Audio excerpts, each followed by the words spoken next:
Are humans still evolving? Some time ago, roughly as long as your age plus about 9 months, your parents had sexual intercourse. They may even have enjoyed it. In another 1,000 generations' time, intelligent human beings may be able to watch The X Factor without being sick, which will mean that, yes, we have evolved. Hello, I'm James May. This is Head Squeeze. What we do know is that computer technology is developing at an incredible warp-like speed. According to Moore's theory, named after Gordon Moore, the founder of Intel, each computer will roughly double its processing power every 18 months.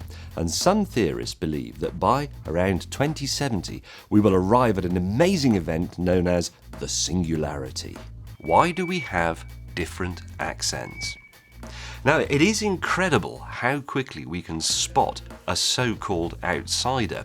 Studies have shown that we can identify an accent different from our own after listening to as little as 30 milliseconds of speech. And incredibly, we can even do this when listening to a recording of it played backwards. My ancestors, including my parents, grew up in Bristol in the West Country of England, so some of my R's are a bit fruity.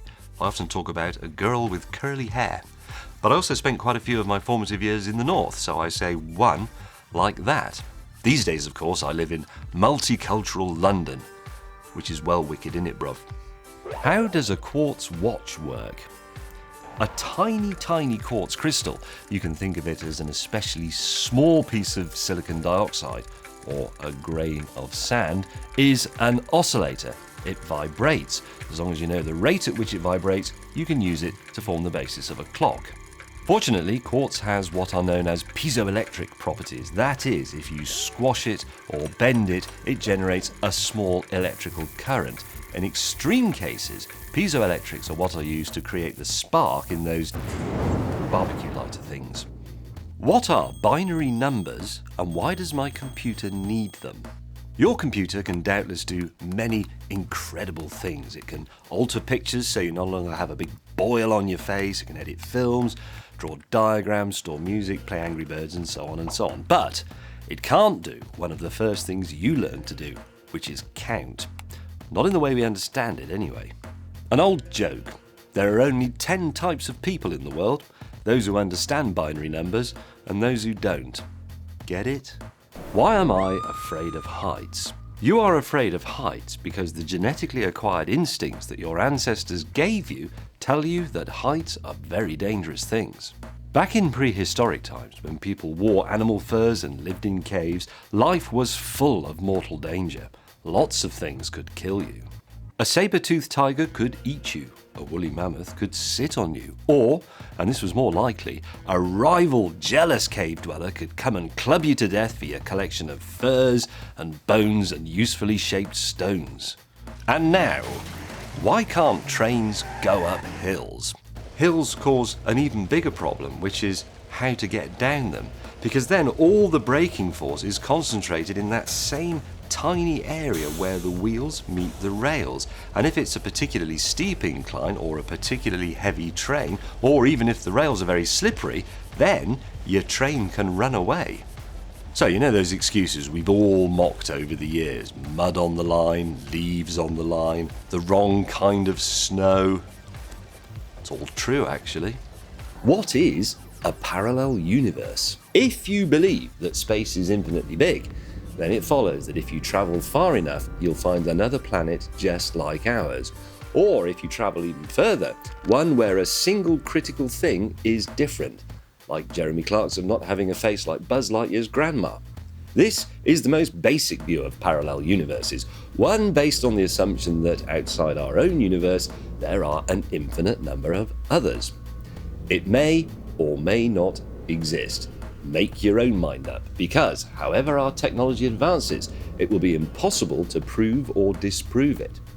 That's because we're inside the Hubble volume of our own universe, the vast spherical region of light moving outwards from the Big Bang, and which, because the universe is still expanding, we cannot see beyond. How does a spacesuit work? Then there's the small business of going to the lavvy. Put simply, you can't. Anything you expose to space is going to suffer from either frostbite or a third-degree burn within a couple of seconds, so you have to go in the spacesuit. NASA has designed something for the occasion, the maximum absorbency garment. It's a nappy. Finally, the spacesuit will need both a communication system, some sort of telemetry to report on the astronaut's status, oxygen levels, etc., and potentially also a cool propulsion system to enable you to actually move around in space and do stuff. All of this doesn't come cheap, of course. Figure on about $12 million for a state-of-the-art spacesuit. Considerably more than the majority of houses, but rather less, spacious. Is there plasma in a plasma TV? Yes, there is.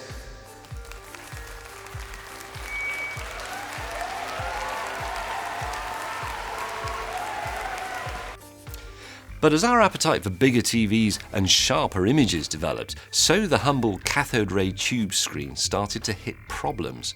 Televisions were already heavy, electricity-hungry things, but as the size of screens increased, they had to become deeper as well, so that the CRT tube could reach each corner of the screen. The number of pixels that a CRT could support was also limited by the need for it to scan the whole screen 50 or 60 times a second, meaning that, despite the launch of higher quality recording formats like DVDs, you still had to squint really hard to see Kate Winslet's nipples. How does my SATNAV know where I am? Originally, Navstar was a top-secret Cold War project designed to guide intercontinental ballistic missiles accurately onto targets in the Warsaw Pact countries, rather than onto a nearby Chinese embassy. But as the Cold War ended and the world defrosted, so the decision was taken to open up Navstar to civilians. The US military stopped encrypting the signals sent by these satellites so that anybody could read them. And although the early GPS receivers were both bulky and expensive, size and cost have fallen almost exponentially. These days you'll find GPS receivers inside mobile phones and even some expensive watches, enabling you to tell the time and look like a knob.